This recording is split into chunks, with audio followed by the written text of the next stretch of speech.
Today on Getting Real with the Housewives, Radziwill reveals she gave an anonymous quote about Andy Cohen to New York Magazine. Plus, Braunwyn opens up about co-parenting.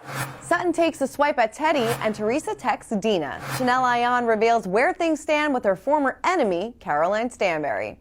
I cannot be upset. Like everything I was upset with her died with that face. The old one. We got that plus so much more on today's Getting Real with the Housewives. Hey everyone, and welcome to Getting Real with the Housewives. I'm Christina, and there is a lot of big news this week, so let's get right into it. Radziwill confirmed via X that she indeed gave an anonymous quote about Andy Cohen to New York Magazine, but apparently she had good reason to keep her identity a secret. So she responded to a fan who reasoned that remaining anonymous stops her from being a clout chaser. Well, she wrote, "I couldn't have said it better myself." She said, "I didn't want to put my name in an article in which I had no idea of the context. I told the writer they're all vindictive, and then Andy proves it by outing me. He's lost his mind, likely from all the legal trouble. Hope he gets help he needs." In a separate post, she called out Andy for outing her and asked for an apology, saying it was a bully tactic. Now, in the New York Magazine profile, which was published on June 3rd, the former RHONY alum, who remained anonymous in the magazine, was quoted as saying, "The show went from silly humor about middle-aged women getting drunk and being delusional about their status and having funny, petty arguments to housewives investigating and doing opposition research and making up false storylines and leaking stories on each other and trying to get one another fired." So on Andy's recent radio show, he firmly pointed the finger at Carol for the anonymous quote, saying, "It's not even a question that it's Carol, but it was so weird. I was like, Carol has said a lot of unkind things about me that she has tweeted and been quoted about. So I was like, why are you going off the record here?" Carol responded to a clip of Andy addressing the drama, which was shared widely on social media, calling her former RHONY boss a shortish dude waiting to be offended. So it seems like these two will not be meeting up for lunch anytime soon in New York. I understand why she wanted to be anonymous, because she wasn't really sure what the context was going to be like, but he did out her. I mean, he knew right from the quote that it was Carol, but like I said, it seems like there's no love lost between the two of them. All right, moving on over to Braunwyn. So she is clearing the air on why she and Jennifer Spinner have yet to legally tie the knot and how her ex-husband Sean Burke is a factor. She told Us Weekly exclusively, "When I got divorced, my ex-husband wrote something that said, 'You will continue to get alimony as long as you marry Jen.'" Well, the Orange County alum claimed that while she and Spinner were waiting for the paperwork, Sean went back on his word. She said, "So I have to wait until I go to court to see if that's legally binding, because I'm not giving up my alimony." She shared that Sean has since moved out. The pair are currently co-parenting with Sean, but Sean and Braunwyn find themselves at odds with one another. You know, it's so sad because they have so many children. I believe they have 7 children, all ranging in ages, and you think about them, they're the ones that really have to suffer from all this. They had a really nasty split. Braunwyn moved out of California. She now lives in Nashville, so it just seems like the children are definitely the one that suffer in all of this. Hopefully they can kind of put this divorce to bed, move on with both of their lives. But Braunwyn said that it's been really challenging to co-parent with Sean's girlfriend, so lots of drama there. All right, well, Denise Richards is returning to E! With a new docu-series titled Denise Richards and the Wild Things. She added in a press release that the show is a perfect partnership for her and her family, which includes her daughters Sammy and Lola, her daughter Eloise, and her husband Aaron Pfeifers. She said, "Our lives are full of fun, love, and unpredictability, and we can't wait for the audience to share this adventure with us." The upcoming series, which will premiere in 2025, will be the first time Denise opens up about her family life nearly 15 years after she navigated a notoriously difficult marriage, intense scrutiny, and tabloid attention while raising her 2 eldest daughters. Now, that is, of course, according to the synopsis. Now, she shares her 2 daughters with her ex, Charlie Sheen. In the show, which was a title based on her 1998 hit movie, The Wild Things, the brood will test each other's boundaries and show us what their famous, loving, and controversial life is like. I'm excited to see Denise back on our screens. You know, we haven't really seen her since her really tough season on Beverly Hills.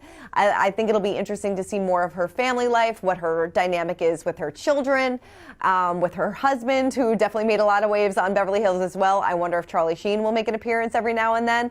But it seems like this is definitely a good fit for her. I didn't really imagine her coming back to Beverly Hills Housewives full time.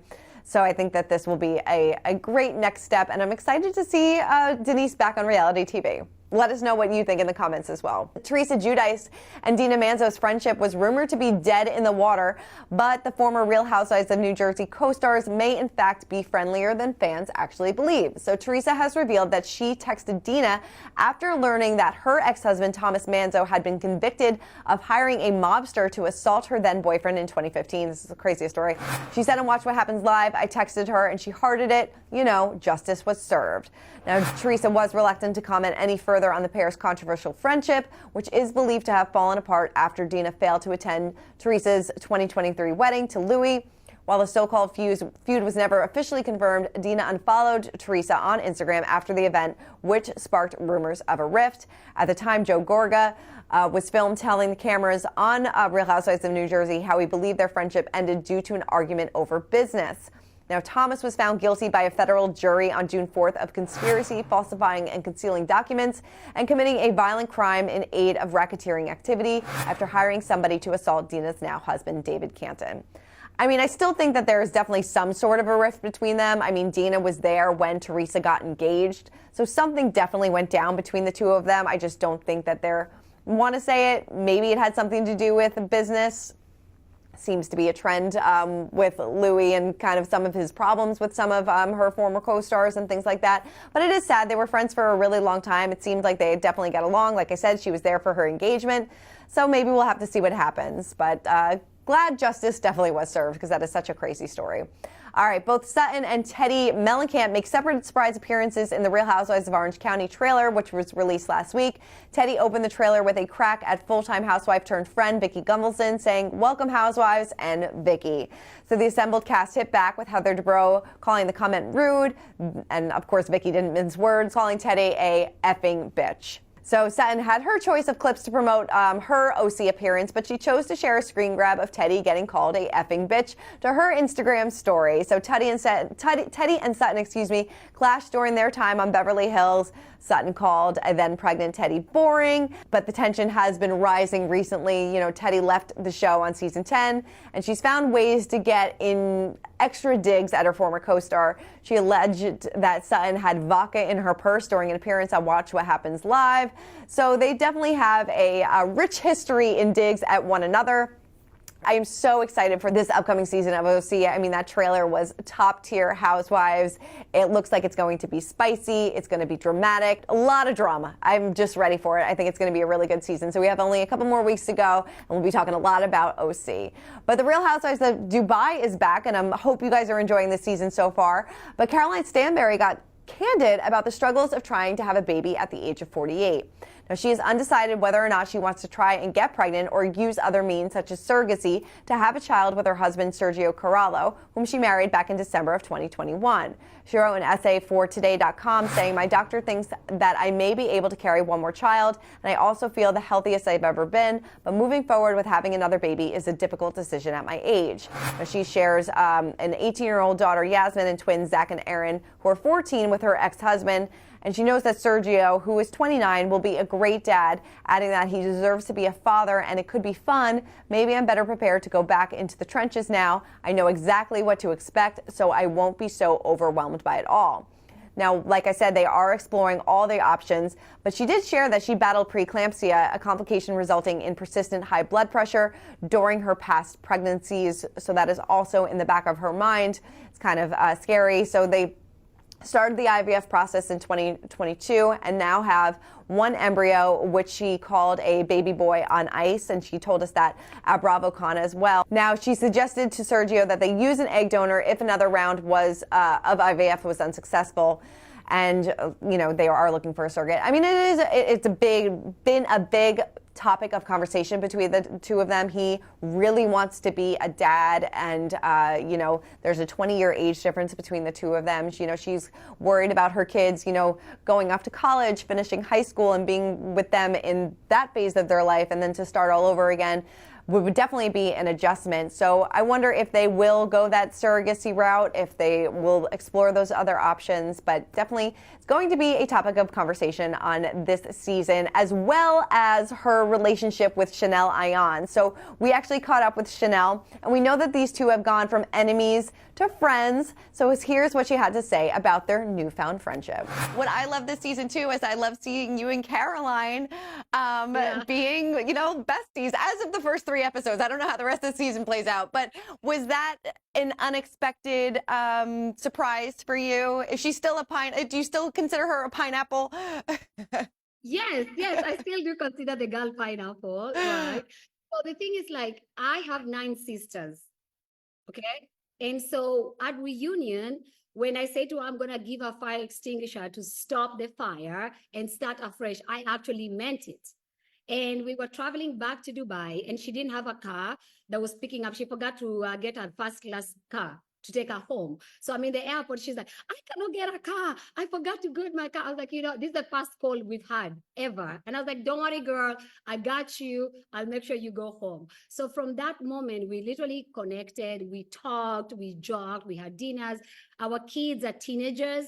They're both going to universities. So we were talking about graduating. We have so much in common that you guys will get to see.